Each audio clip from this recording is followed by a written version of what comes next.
नमस्कार, VIP news में आपका स्वागत है। इस वक्त की तमाम बड़ी खबरों के साथ मैं हूं आपके साथ सुनीता पटेल। केंद्रीय मंत्री अमित शाह ने दिल्ली में सहयोग नीति पर राष्ट्रीय सम्मेलन को संबोधित किया। उन्होंने कहा कि आजादी के समय सरदार पटेल के प्रयासों से सहकारिता को बहुत महत्व मिला।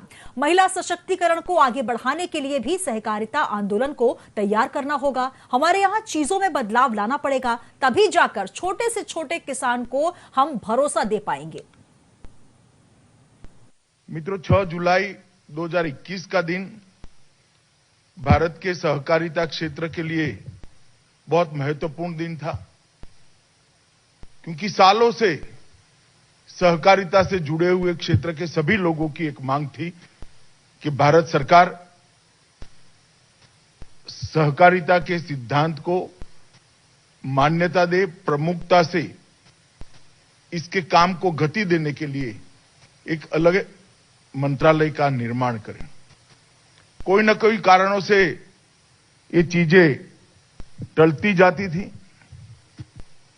अंततोगत्वा 6 जुलाई 2021 को देश के प्रधानमंत्री मोदी जी ने निर्णय लिया और भारत में पहली बार भारत सरकार ने सहकारिता मंत्रालय की स्थापना की। परंतु कानून की जब रचना हुई तब से अगर इसको जोड़ ले तो भी लगभग 100-125 साल का कालखंड सहकारिता का भारत में प्रादुर्भाव होने से हो गया। और ये 100-125 साल की यात्रा में एक तो गौरवपूर्ण योगदान भी सहकारिता का रहा,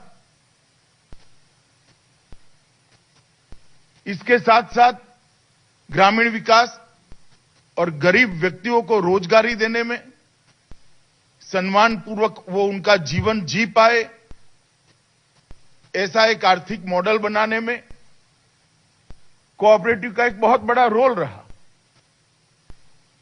और आजादी के आंदोलन से ही कोऑपरेटिव ने कुछ जगह पर तो अंग्रेज सरकार के खिलाफ एक नया आर्थिक मॉडल खड़ा करने का भी प्रयास किया। और आजादी के बाद तुरंत ही विशेषकर सरदार पटेल के प्रयासों से देश भर के अंदर सहकारिता आंदोलनों को बड़ी गति मिली। परंतु कालक्रम में यह नजर में आया कि लगभग 1960-70 के दशक से सहकारिता आंदोलन में स्थगितता भी आई और डिटोरिएशन भी आया। कई सारे राज्यों में से डिटोरिएशन देखने को मिला। आज भी बहुत सारे राज्य अच्छा कर रहे हैं।